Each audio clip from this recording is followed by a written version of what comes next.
Monty Python's Fliegender Zirkus consisted of two 45-minute Monty Python German television comedy specials produced by WDR for West German television. The two episodes were first broadcast in January and December 1972 and were shot entirely on film in mostly on location in Bavaria, with the first episode recorded in German and the second recorded in English and then dubbed into German. Production. While visiting the UK in the early 1970s, German entertainer and TV producer Alfred Biolek caught notice of the Pythons and, excited by their innovative and absurd sketches, he invited them to Germany in 1971 to write a special German episode of the Flying Circus show and to act in them. Despite mixed audience reception, a second episode was produced in 1972. According to producer Alfred Biolek,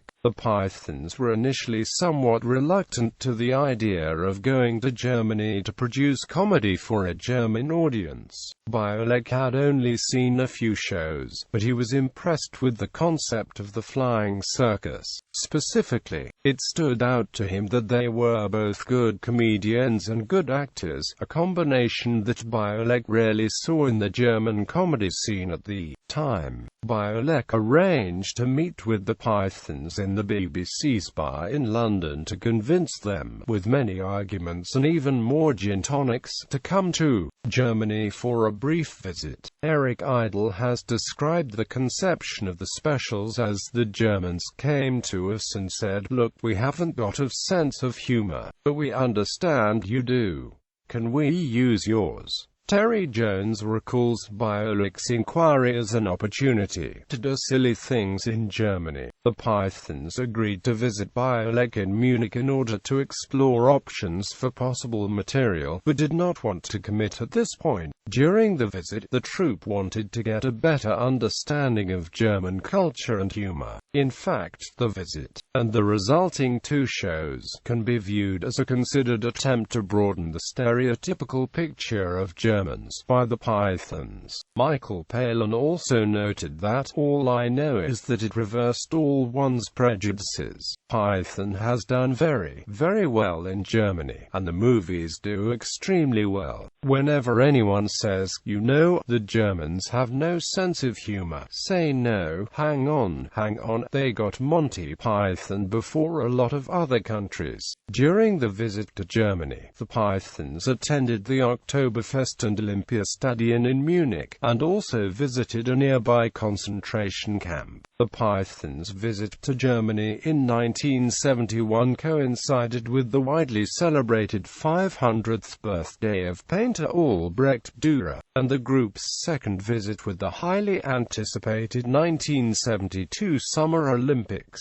Both events had an obvious impact on the material created by the Pythons for the first episode, including the Silly Olympics skit, and the Anita Ekberg Sings Albrecht Dürer skit, thus situating the style of humor in a local cultural context. Monty Python's Fliegender Zirkus was produced by Biolek and translator Thomas Wojtkiewicz in co-production with Westdeutscher Rundfunk. The first episode was written in English and then translated by Wojtkiewicz. However, translating humor within this transnational production, especially when based on idioms, was a general challenge. As Michael Palin recalls, since none of the Pythons spoke German sufficiently, Wojtkiewicz needed to provide them with phonetic transcriptions of the skits, which they then needed to learn by heart. Terry Jones recalls that this posed a considerable challenge to the troupe. He also mentions that because of the rigorous repetition required in production, he is still able to recite the German version of the Lumberjack song. Despite the coaching and reiterative translation efforts, the Pythons' accents remained rather strong, and according to Wojtkiewicz the overall pacing was off. While critical reception of the first show may relate that with the language-based issues, which suggests that they also lent the first show a secret charm. The second episode was recorded in English due to aforementioned issues with the German accents and timing of some of the members. Only John Cleese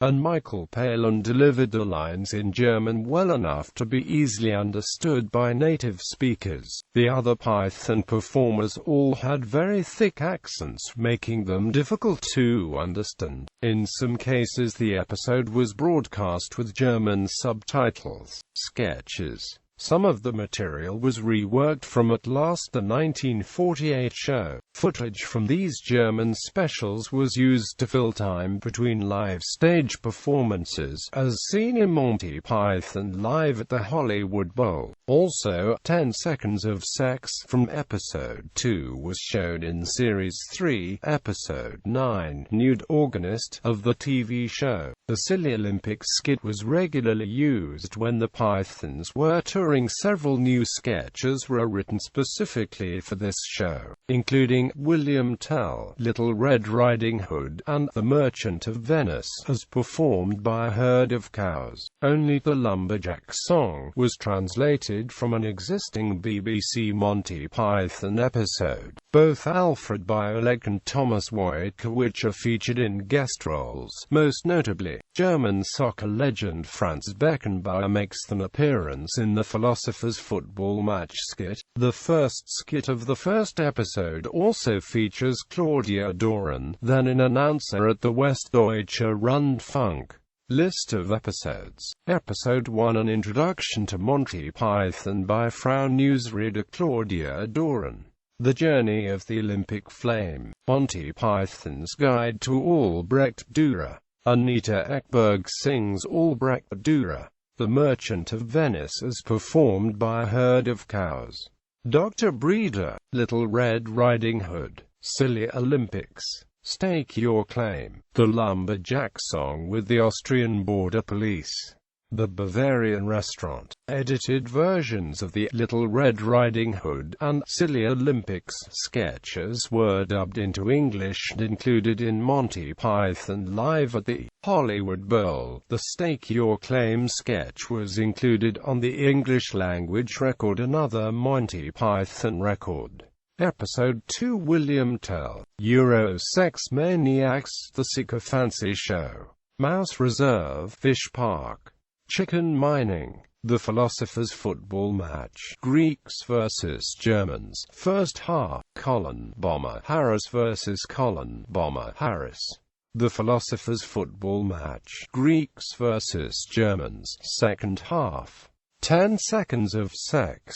I Want a Hearing Aid. The Tale of Happy Valley. An English-language version of the Philosopher's Football Match was included in Monty Python Live at the Hollywood Bowl. The Tale of Happy Valley turned up on the English-language record, Monty Python's previous record. Reception. The first show received mixed reviews. Opinion surveys taken after the episode was broadcast revealed that 8% of the audience found the show to be very good, 15% found it to be very bad, and 43% found it to be good. Producer Biolek recalls that this was an absolute flop. It cannot be stated differently, as well as in terms of viewership and especially in terms of reviews. Biolek retrospectively believes that the German audience was not ready for Pythonesque humor, since it was more used to more traditional sketch comedy by comedians such as Rudi Carrell and Heinz Erhardt. In fact, the producers did expect early on that especially the older parts of the German audience would not connect with the Pythons' humorous style. Biolek attributes the production of the second show to Westdeutsche Rundfunk's general progressive stance towards entertainment production at the time, and specifically to the support of the head of the entertainment sector, Hannes Hoff. Media Guerrilla Films released both episodes on a single VHS tape in 1998, available in either PAL or NTSC format.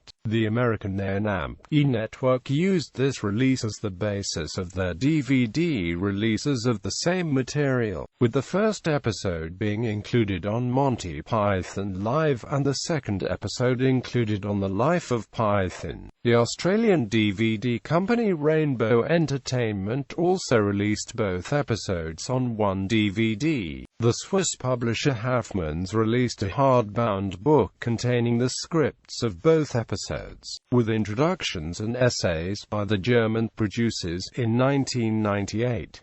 This book has not been translated into English as of 2007. Both episodes have been shown on the Paramount Comedy Channel in the UK and on PBS in the USA in 2007. Lost sketches. Several behind-the-scenes photos from the special's production were published in the group's autobiography, some of which were from sketches cut from the special's a version of the Marriage Guidance Counselor sketch, a sketch involving a flute player in front of a German sign, a version of the Sir Edward Ross sketch, an alternate ending to the first special, in which two stagehands are carrying a giant sign that says "Ender off a huge field." Behind the sign is Terry Jones' singer character from the Albrecht Dürer sketch.